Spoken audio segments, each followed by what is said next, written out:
love video games, but sometimes even we're a little confused by their logic. Feels like there's something loose in here. A key? Welcome to WatchMojo.com, and today we'll be counting down our picks for the top 10 pieces of video game logic that don't make sense. The yellow liquid plus the green liquid equals the blue liquid, whatever that does. For this list, we're drawing attention to the cliches and elements of video games that have endured for quite some time, yet, when examined closely, are bizarre at best and utterly nonsensical at worst. Oh, what happened? We won't be fixating entirely on the logic of a particular series or game, but rather logic that applies to a wide range of games. I'll tell you whatever I can, though I don't know how much help it'll be. Number 10. Weightless Armour. One doesn't have to wonder why this is unbelievable. Many a role-playing game grants the player access to a wide range of weapons, powers, and equipable items as a means of empowering them. In theory, this makes sense, except that empower in this context means retaining the ability to jump, run, and perform other feats of agility while wearing 100-pound armor. You are now wearing prototype medic power armor. You take care of me, and I'll take care of you. What's more, there is little indication that armor causes any strain on a game character's body whatsoever. While we get the sentiment of a power fantasy, it's still bizarre. Number 9. From no hair to plenty. I'ma make you gorgeous. Let's do this. Apparently, hair salons use magic spells, or it's just questionable design. Regardless, sandbox games tend to let the players customize their characters, down to the hairstyle. The logical problem with this is simple. With more elaborate haircuts like mohawks or afros, where is the extra hair coming from? This leap in thinking also has an impact on immersion. Developers aiming for realism, like Grand Theft Auto developer Rockstar, have to account for every moment where suspension of disbelief is at risk. Bye-bye, beautiful. Number 8. Unbreakable doors. Ever wondered why burly or combative characters just don't break doors down? Well, it's an active design choice, obviously. You know, I could break you down, I just don't feel like it. Wooden doors are universally made to be impenetrable via brute force, even if you're playing as a muscle-bound soldier or a sword-wielding warrior. Hey, whatever, I didn't want to go in there anyway. Instead, the player must find an alternate route around the door or find a key, or any other obscure solution.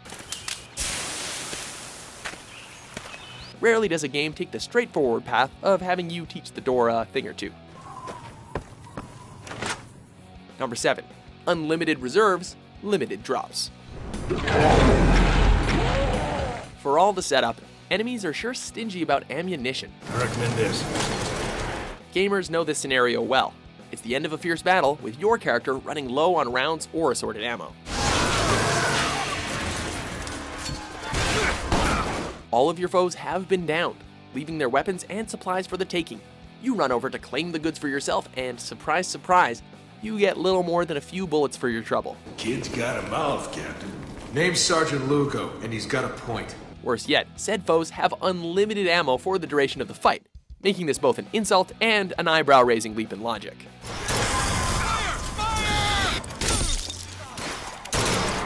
Number 6. Selective Ignorance. It's amazing what people will shrug off over the course of a game. I'm sorry. Were you hoping for a confession? Iconic heroes are something of a given in video games. From the robe-clad assassins of Assassin's Creed, to the vigilante Corvo Skullmask in Dishonored. Of course, if anyone finds out what we're up to, the Watch will break in with swords drawn. Yet, their truly awe-inspiring visual design comes at a cost. Subtlety. Hide in plain sight. Let the people mask you such that you become one with the crowd. These characters stick out like a sore thumb in crowds. But for whatever reason, the average civilian isn't gaping in surprise or running in terror. Instead, people just go about their everyday business, not paying any mind to the guy with the mask running across the rooftops. You're a wanted man, so everyone in the city knows your face, but this mask will mean terror to them. Number 5. Water, the deadliest of all creations. We understand lava and acid, but water? Yes, somehow water became the de facto instant death substance in games, with characters dropping dead instantly the second they venture too far into its depths. What makes this more of a quizzical design decision is that it's contrary to the survival capabilities of many in-game heroes. Ex-outlaw John Marston of Red Dead Redemption, for example, can survive multiple gunshots to the chest. But if he steps in water, nope, that's completely unreasonable. The concept of a human drowning isn't that far-fetched. But why does Frogger croak the second he gets wet? Number 4. Loot to your heart's content. Stealing is fun, is what we would say if we were role-playing game heroes, apparently. Many classic RPGs put the player in the shoes of an allegedly noble hero, sent to do good and inspire the masses. I don't want to talk about it. I'm in enough trouble already. But since new equipment isn't cheap and rewards from battles can be hit or miss, it's time to hit up the local homes for goods. Who are you? What are you doing in here? You can't just come barging into someone's home. Players can simply enter people's homes and loot their belongings without consequence, potentially leaving families in an impoverished state. Yep, definitely feeling heroic right now.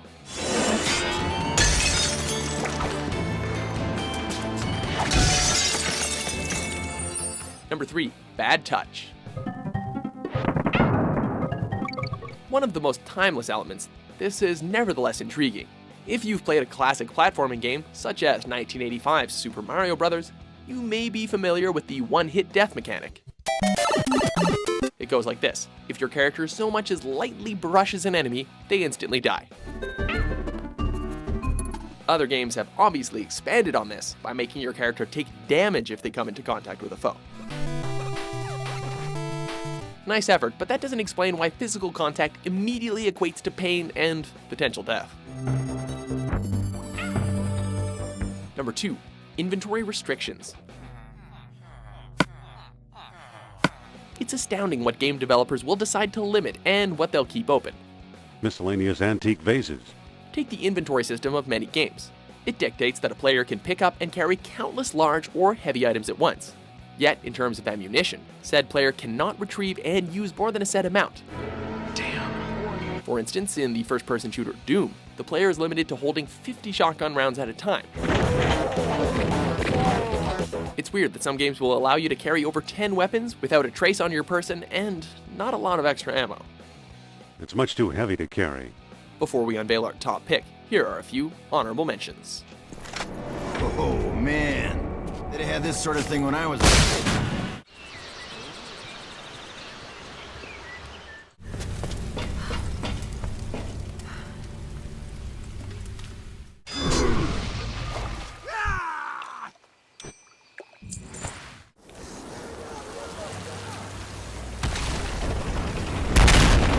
Number 1. The healing power of food. We were perplexed enough by defibrillators acting as the cure to mortal injury, but in video games, it's food that has the most bizarre role. As it stands, consuming food in a game heals your character of any and all ailments. What's more distracting, however, is that it can heal a character at any given time. Whether you're in pitched combat or experiencing a lull period, food instantly improves their health. Pizza time. Why this became the go-to cliche for healing items, we'll never quite know. Do you agree with our list? Getting any Mojo vibes, Will? What piece of video game logic makes you scratch your head in confusion? For more intuitive top 10s published every day, be sure to subscribe to WatchMojo.com. I just need you to trust me on this. I trust you, Walker. Just don't agree with you.